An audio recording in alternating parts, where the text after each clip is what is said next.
Il est 13 h partout en Côte d'Ivoire. Merci de votre attention. Tout de suite, les titres à la une de l'actualité.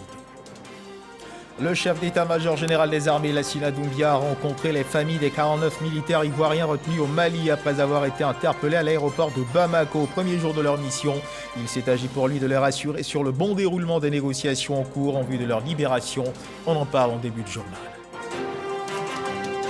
De la lumière désormais disponible pour éclairer le quotidien des populations de 4 villages du département de Dambokro. Le président du conseil régional d'Unzi a procédé à la connexion au réseau électrique de ces villages.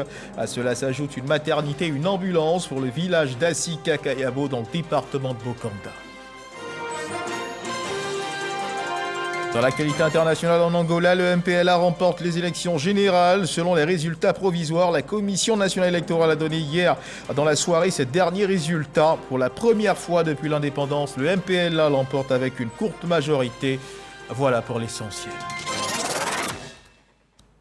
Madame, monsieur, bonjour. Rassurer et surtout fortifier le moral des familles des 49 militaires ivoiriens détenus au Mali après avoir été interpellés à l'aéroport de Bamako au premier jour de leur mission. Voici le sens de cette rencontre qu'a eu le chef d'état-major général des armées, Lassina Doumbia, avec les familles des soldats ivoiriens. Il les a invités à demeurer solidaires, à garder confiance. Il les a rassurés sur le bon déroulement des négociations en cours pour le retour de leur fils. Abou Sanogo. Le chef d'état-major général des armées, le général de corps d'armée Lassina Doumbia, rassure les parents des 49 militaires ivoiriens retenus au Mali depuis le 10 juillet dernier. Ils vont tous bien et tout est mis en œuvre là-bas à Bamako pour que l'ambassade puisse leur rendre visite. Pour l'heure, en tout cas, il n'y a aucune alerte, il n'y a aucune mauvaise nouvelle sur leur santé, sur leurs conditions de détention. Ils vont bien et leur moral est haut. Il y a eu aussi l'information relative à la mise sous mandat de dépôt, qui a dû certainement vous ébranler. Mais je voudrais vous rassurer, cette décision n'a aucune conséquence sur les négociations qui se poursuivent. Et ces négociations avancent bien. Le chef d'état-major général des armées les invite par ailleurs à la vigilance et surtout à faire confiance à leurs autorités. Je voudrais vous demander de ne pas commercialiser notre douleur, de ne pas donner l'occasion à des opportunistes malveillants de s'en servir, de la manipuler à d'autres fins. Je voudrais donc féliciter pour leur loyauté toutes ces familles qui ont rendu compte des contacts pris avec elles par des personnes sans lien avec la hiérarchie militaire et dans les propos desquels elles ont vite perçu des mauvaises intentions. Restons soudés, restons solidaires, évitons les démarches solitaires, évitons surtout de poser des actes qui pourraient compromettre les initiatives en cours. Rassurer les parents, époux et épouses des militaires ont tenu à exprimer leur gratitude et leur reconnaissance au président de la République Alassane Ouattara, chef suprême des armées, au gouvernement et à la haute hiérarchie militaire pour tous les efforts déployés pour un dénouement heureux de cette situation. Je vous prie de transmettre les remerciements des 49 familles au président de la République. Nous sommes avec lui, nos prières l'accompagnent. Soyons vigilants. La situation de nos vaillants soldats au Mali est devenue un véritable fonds de commerce pour certains. C'est devenu aussi une arène de lutte et de positionnement politique pour d'autres. Alors il faut que nous qui sommes concernés, nous sachions dissocier le vrai du faux. Nous n'avons qu'une seule porte d'entrée dans cette situation. Et la porte d'entrée qui est restée toujours ouverte, c'est celle de l'état-major. Le chef de l'État, Alassane Ouattara, a remis à chaque famille une enveloppe de 500 000 francs CFA pour les aider à préparer la rentrée scolaire. Le torse bien droit et le regard fixe, ils ont défilé pour la première fois à l'occasion de leur présentation au drapeau devant la hiérarchie militaire, leurs familles et amis. Et ce sont les 717 nouveaux agents maritimes et portuaires qui viennent d'achever 2 mois de formation commune de base ou formation militaire à l'ENSOA, l'École nationale des sous-officiers d'actifs de Bouaké. Cette 11e promotion des affaires maritimes, désormais intégrée au corps militaire, compte 113 femmes. Reportage, Léon Brou. Premier défilé militaire des nouvelles recrues des affaires maritimes et portuaires, 717 dont 113 femmes et 7 officiers. Elles composent la 11e promotion des soldats de l'économie maritime. Ce défilé pour montrer des savoir-faire fondamentaux couronne 2 mois de formation commune de base et signe l'intégration de ces agents au corps militaire, d'où leur présentation au drapeau. Il est officier et sous-officier de la 11e promotion. Comme tous les drapeaux, il est un symbole. Il est le symbole de la patrie, le symbole de la Côte d'Ivoire, c'est-à-dire le symbole d'un patrimoine commun de civilisation, de valeurs morales et spirituelles que tout citoyen peut être appelé à défendre, y compris au péril de sa vie. Avec le commandant école pour exhorter ses agents maritimes et portuaires à la discipline, à la probité, à l'abnégation au travail et au respect de la hiérarchie, le commandant des écoles et centres de formation, représentant le chef d'état-major général des armées et le directeur général des affaires maritimes et portuaires. Servir loyalement la patrie avec dévouement dans la discipline doit être votre raison d'être. Vous devez prioritairement faire passer les consignes et l'intérêt de l'État. La symbolique de passage au drapeau est le signe de soumission et d'abandon de soi au profit de la nation. Le métier que vous venez d'embrasser exige générosité, probité, sens de l'honneur et conscience professionnelle. Je voudrais vous inviter à vous inspirer pleinement des anciens qui ont écrit l'histoire de cette institution, ceux qui ont payé de leur vie leur engagement à servir l'État. Objectif, sécurisation des eaux et défense nationale. La tutelle plaide surtout pour l'amélioration de la contribution de l'administration des affaires maritimes à l'économie nationale. La contribution de l'administration maritime et portuaire à l'économie nationale n'est plus à démontrer. Elle participe à environ 90% du trafic maritime et portuaire et contribue considérablement au budget national. Un tel positionnement nécessite que vous redoubliez d'efforts. Vous hissez haut les affaires maritimes et portuaires. Leur formation militaire achevée, ces 717 nouveaux agents abordent la formation académique liée aux attributions spécifiques de l'administration maritime et portuaire, à savoir définir et gérer la politique maritime. Et depuis hier jeudi minuit, 10 candidats aux élections législatives et 2 autres aux sénatoriales sont en campagne dans le cadre des campagnes électorales partielles, des législatives et des sénatoriales. Ils devront trouver les arguments pour convaincre leur électorat. Pour la commission électorale indépendante, la CEI, les consignes restent les mêmes. Le premier vice-président de l'institution, Konesuru, invite au respect de la loi et à une campagne apaisée. Sidonie Davila. La campagne électorale pour les partielles des députés et des sénateurs s'ouvre ce jeudi à minuit. Avant l'entame de cette étape clé, les consignes de la CEI. Battre campagne, c'est observer strictement et principalement les dispositions du code électoral relatives notamment au respect de la période réglementaire et à toutes les interdictions qui y sont mentionnées. Il s'agit également de promouvoir les valeurs de courtoisie et de fair play. C'est enfin faire valoir auprès de nos concitoyens la qualité de son programme de gouvernance et être à la hauteur de ses ambitions pour notre pays.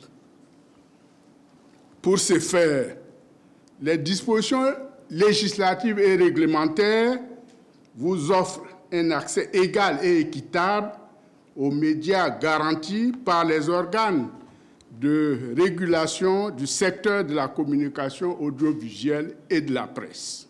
À compter de ce 26 août, au 1er septembre prochain, 10 candidats pour les législatives et 2 autres pour les sénatoriales démarrent leur campagne en toute sécurité, rassure le premier vice-président de la CEI. Par ailleurs, la commission électorale indépendante peut vous assurer que les différents états-majors des forces de défense et de sécurité ont pris toutes les mesures pour une sécurisation efficiente de cette période de propagande.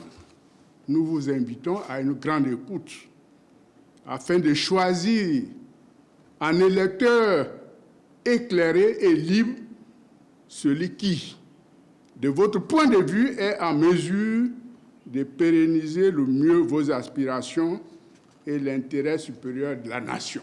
À l'issue de ces partiels, 3 sièges pour les législatives et 1 siège pour les sénatoriales. Ces élections partielles, faut-il le rappeler, font suite aux vacances de siège de 3 députés et d'1 sénateur survenus dans le pays. Voilà des candidats qui sillonneront villages et hameaux pour faire entendre leur voix et surtout faire basculer les votes en leur faveur. Parlons justement de villages longtemps restés dans l'obscurité. 4 villages du département de Dimbokro peuvent désormais profiter des bienfaits de la lumière. Le président du conseil régional d'Unzi, Kofi Nguessan-Lataï, a procédé à la connexion au réseau électrique de ces villages. À cela s'ajoute une maternité et une ambulance pour le village d'Assikar-Kayabo dans le département de Bokanda. Godefroy Kambawa. Après plus de 60 ans d'attente, Totokro, Tanoakakro, Bokabo et Ndokwasikro, 4 villages du département de Dimbokro, sont connectés au réseau électrique national. En appuyant ce bouton pour jaillir la lumière des lampadaires, Kofi Nguessan-Lataï, président du conseil régional d'Unzi, répond à une préoccupation majeure des populations. Vraiment, c'est un plaisir pour moi aujourd'hui de voir ce beau village qui m'a accueilli depuis mon enfance, sorti de l'obscurité. Relevant l'impact de l'électrification des villages, Kofi Nguessan-Lataï a encouragé les jeunes et les femmes à saisir cette opportunité pour créer des activités génératrices de revenus en vue de leur autonomisation. Nous mettons les structures et les infrastructures à la disposition de nos parents. La tribu Assikar, 2018, c'était le seul village à Assikar-Kayabo qui avait l'électricité ici. Mais aujourd'hui, tous les villages ont l'électricité. C'est ça ce qui est réel. Dans sa vision d'améliorer les conditions de vie des populations, Kofi Nguessan-Lataï a procédé également à la remise des clés d'une maternité, d'un logement de sage-femme et d'une ambulance au village d'Assikar-Kayabo, dans le département de Bokanda. On a hôpital, mais on n'a pas maternité. Dieu nous a fait grâce. Notre ministre Lataï nous a envoyé maternité. Donc aujourd'hui, c'est notre joie. C'est une grande joie pour nous qu'on a eu maternité. Avec ces infrastructures, le conseil régional d'Unzi accompagne les actions en termes de développement engagées par le gouvernement.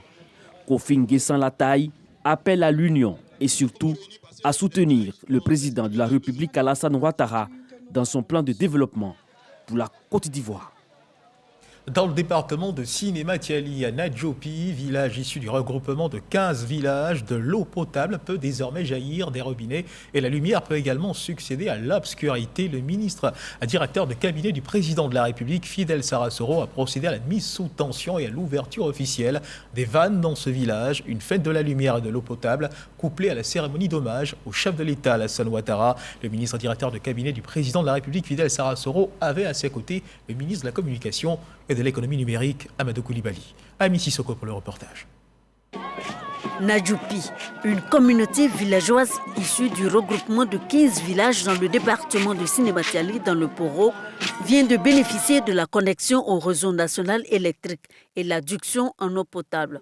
La mise sous tension et l'ouverture de la vanne faite par le ministre directeur de cabinet du chef de l'État, le député de Sinématiali, Fidel Sarasoro, et le ministre de la Communication et de l'économie numérique, Amadou Koulibaly, invité spécial. Un rêve devenu réalité grâce au programme social du gouvernement pour les populations. Nos braves dames n'ont plus de distance à parcourir pour s'approvisionner en eau. Et les risques de contamination de maladies sont très réduits, voire même inexistants. Dans la même veine, l'électrification contribue à améliorer les conditions socio-économiques dans la localité, car la population de Nadjopi dispose désormais de conditions de vie qu'on retrouve dans la ville. Cette célébration de la lumière et de l'eau à Nadjopi se transforme à juste titre en hommage au chef de l'État pour ses actions de développement dans le Poro. Le parrain de la cérémonie, Fidel Sarasoro, saisit l'occasion pour inviter la population à s'inscrire dans la vision du chef de l'État, Alassane Ouattara, celle d'une Côte d'Ivoire unie et paisible. La présence de l'eau et de la lumière crée en réalité les conditions d'un développement économique et transforme fondamentalement la société. Lorsqu'on est regroupé, lorsqu'on a une masse critique, il est facile de faire des investissements. Et donc je voudrais vous remercier et vous féliciter en cela. Ce que le président recherche, c'est que vous l'aidiez à vous aider. À travers quoi? À travers l'entente, à travers la cohésion. Le jour où je vais aller trouver le président pour lui dire, Monsieur le Président, il n'y a plus de palabres à Sinmachali, il va m'attraper, il va dire, bravo fidèle. Va dire aux populations, bravo. Najopi n'a pas manqué d'adresser quelques doléances au chef de l'État, à savoir la construction de 3 nouveaux bâtiments de 3 salles de classe pour désengorger les classes existantes, l'extension du réseau électrique et le bitumage de la voie principale reliant Najopi à Sinematiali. Le ministre Fidel Sarasoro a promis transmettre fidèlement leurs doléances au président Alassane Ouattara. Dans la région des Grands Ponts, à Dabou, avec notre reporter Lanciné Bakayoko, suivons ensemble ce rassemblement des membres de la génération Abrimane du Léboutou, un rassemblement pour promouvoir la solidarité et la cohésion sociale. Il s'agit pour eux de travailler à bâtir un idéal commun autour du développement local. Reportage.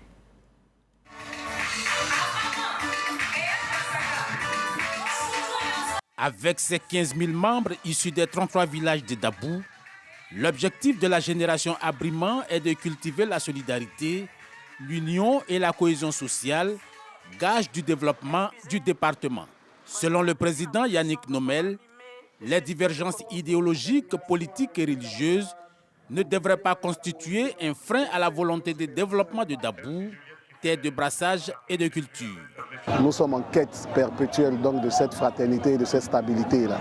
Et je suis heureux de savoir qu'aujourd'hui, nous démarrons quelque chose, nous continuons quelque chose que nous avons pris il y a de cela quelques mois, et avec l'appui des uns et des autres qui mettront de leur sien, nous espérons véritablement que nous pourrons triompher des divisions, des palabres, pour nous mettre ensemble. La génération Abriman a promis de mener à terme les projets en cours, notamment la mise en place des coopératives de production de manioc et d'aviculture. La génération Abriman est l'une des 7 classes d'âge de la société traditionnelle Adjoukrou, composée d'hommes et de femmes nés entre 1973 et 1983. Et dans un cadre moins festif, moins bruyant, les responsables de planification au sein des 14 districts autonomes se forment en veille stratégique et en intelligence économique. Ils sont en séminaire sur l'initiative du Bureau national de la prospective et de la veille stratégique.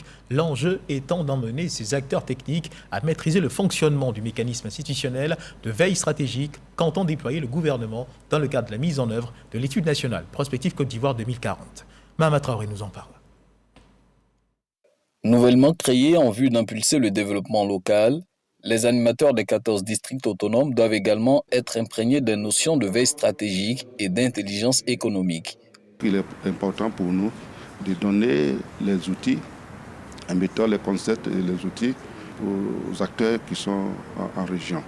Aujourd'hui, le développement local est le système qui permet de soutenir le développement national. Sinon, on peut avoir un taux de croissance élevé, seulement élevé, mais si au niveau local, on ne sent pas le développement, c'est comme un mécanisme incomplet, inachevé. Dans la pratique, cette formation en veille stratégique va améliorer les prestations des districts autonomes. Des informations sur les populations, des informations sur les besoins de ces populations, des besoins sur les richesses de la région, sur les capacités de la région, sur la possibilité qu'a la région de s'inscrire sur les grands chantiers du plan national de développement. Au niveau du district autonome des lacs, il s'agit pour nous de permettre à cette formation de nous aider à mieux apprécier, mieux aborder le diagnostic qui sera fait. Et à la suite de toute cette étude qui sera faite, pouvoir travailler sur la projection, les stratégies à long terme. Innovation majeure de l'étude nationale prospective Côte d'Ivoire 2040, le mécanisme institutionnel de veille stratégique vise à suivre et à opérationnaliser les résultats de la dite étude. À suivre à présent l'évolution de la Covid-19 en Côte d'Ivoire.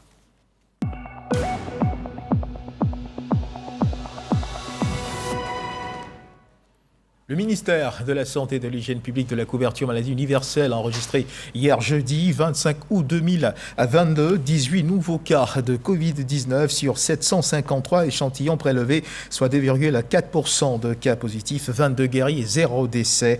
À la date du 25 août 2022, la Côte d'Ivoire, notre pays, compte donc 86 560 cas confirmés, dont 85 682 personnes guéries, 817 décès et 61 cas actifs. Le nombre total d'échantillons est de 1 604 321. Le 24 août 2022, 27 274 doses de vaccins ont été administrées, soit un total de 18 252 510 doses du 1er mars 2021 au 24 août 2022.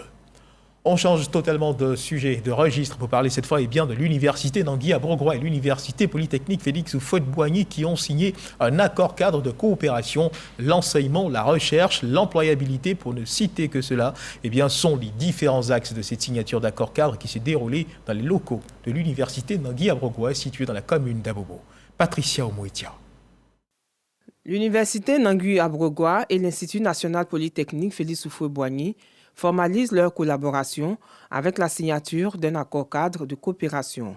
Cela pour répondre aux souhaits du ministre de l'Enseignement supérieur et de la Recherche scientifique, Adama Diawara, encourage une collaboration franche entre les universités et les grandes écoles. Cet accord cadre répond d'une part à l'objectif, à la vision du ministre de l'Enseignement supérieur et de la Recherche scientifique, le professeur Adama Diawara, pour l'INPHB qui est historiquement en collaboration avec l'Université Nangui-Abrogwa, de par des activités de recherche communes et même également par des activités d'enseignement avec des échanges de professeurs, se voit aujourd'hui impliqué dans une collaboration formelle par la signature de cet accord cadre, de cette convention avec l'Université Nangui-Abrogwa. Cet accord de coopération porte sur deux axes, l'enseignement et la recherche. Par ce partenariat, les responsables des deux établissements veulent élargir le champ de leur collaboration, notamment une double diplomation entre les deux universités et la question de l'employabilité des diplômés. Avec l'accord cadre, nous organisons mieux la collaboration que nous menons. Cela nous permettra donc d'approfondir, tant en matière d'enseignement que de recherche, notre collaboration. Parce qu'effectivement, nous allons sur des thématiques bien précises, avec des équipes qui sont connues au niveau des deux structures. Donc nous travaillons sur des domaines que nous arrêtons d'un commun accord. La filière du médicament, la biologie, la chimie, la science de la terre, l'industrie sont entre autres les secteurs concernés par cet accord cadre de partenariat. Autre signature d'accord de partenariat, celle intervenue entre la Fédération ivoirienne de basketball, la FIB et la RTI, la radiodiffusion télévision ivoirienne, pour une durée de 2 ans. La signature de cette convention s'est déroulée dans les locaux de la RTI hier jeudi, en présence des responsables des deux structures. Moyabi Diabaté et Oda Legué nous en parlent.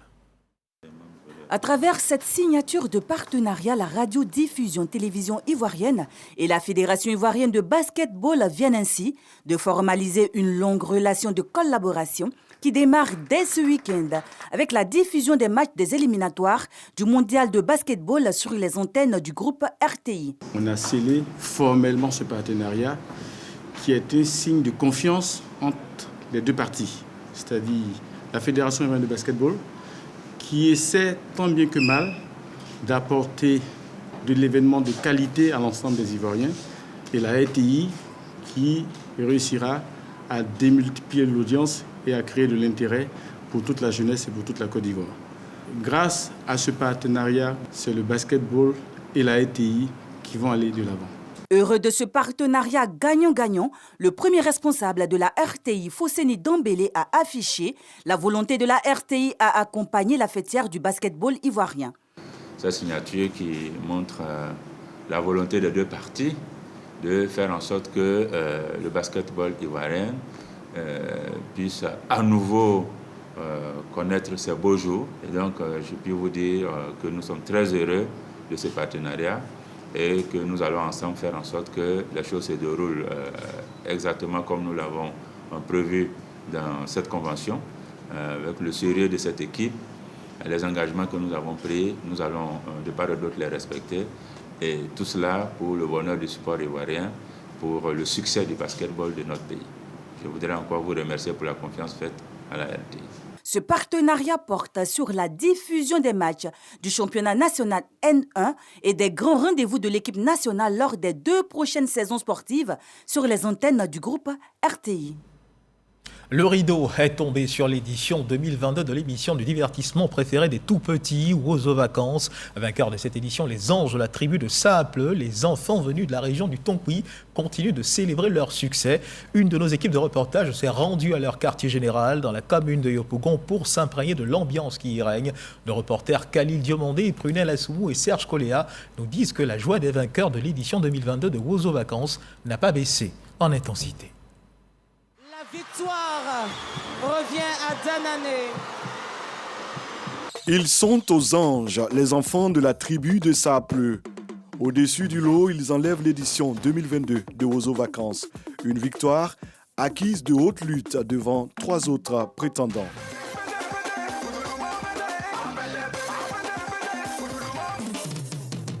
Dans une salle à Noumambo du Palais de la Culture de Trècheville, colorée, la finale de Wozo Vacances a tenu le public en haleine 3 heures durant. Wozo Vacances est très intéressant, trop intéressant. Moi, j'adore Wozo Vacances même. La créativité des enfants, la pluridisciplinarité, la danse, la chanson, la chorégraphie. Et je crois qu'en permettant à nos enfants d'exprimer leurs talents au niveau culturel, de connaître leur pays, eh bien, nous œuvrons au développement de notre culture. 24 heures après la finale, nous retrouvons les grands vainqueurs à leur QG de Yopougon, nouveau quartier. Oh, vraiment les enfants, je vous ai aimé hier, félicitations. Vous étiez... Je suis fille de Danané. En regardant la télé, vraiment ils ont valorisé Danané avec leur tenue. Quand j'ai vu, j'étais vraiment fier de mon pays. Voilà, de Danané. Les anges de la tribu de Saapleu continuent de savourer le sacre avec les responsables et encadreurs. Toute la ville était dehors. On dirait que Danané venait de remporter la Coupe d'Afrique. C'est dans la continuité de ce que nous faisons depuis l'année dernière. Parce que l'année dernière déjà, nous avons accompagné la jeunesse de Danané qui a remporté Varetoscope 2021, jeunesse LDK, et qui a ramené une ambulance médicalisée à la ville. C'est l'ambulance qui est utilisée aujourd'hui par l'hôpital général de la ville. Et cette année encore, avec les tout petits, nous sommes encore champions du Côte d'Ivoire. Je pense que c'est quelque chose de rare. Danané est fier de ses champions qui se sont installés dans ce QG le 10 juillet après une phase de détection. Au commencement, la danse traditionnelle, c'était un peu difficile. Parce que moi, je suis genre coupé décalé, les danses hip-hop. Quand il a pris le vent, maintenant, il a dansé. Le temps matin, ils m'ont filmé, l'inspiration est montée comme ça. 1 mois et demi de travail, des vacances saines, couronnées par une belle victoire. C'était trop chic, on a dansé, on a sauté. Quand on était premiers, nos cœurs battaient comme ça, on dit Danané, wow. De beaux souvenirs qui resteront gravés dans les mémoires de ces gamins. Aux âmes bien-nées, la valeur n'attend point le nombre des années, dit-on. Le petit Dieudonné Kessé sait dialoguer avec le tam-tam. Il fait partie des percussionnistes du groupe venu de la région du Tonkouy.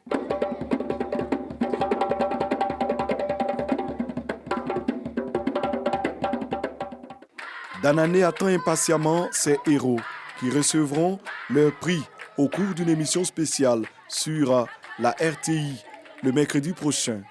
Avant le retour triomphal, les anges de la tribu de Saapleu rendent hommage au parrain du groupe, Lansine Diabaté Khalifa.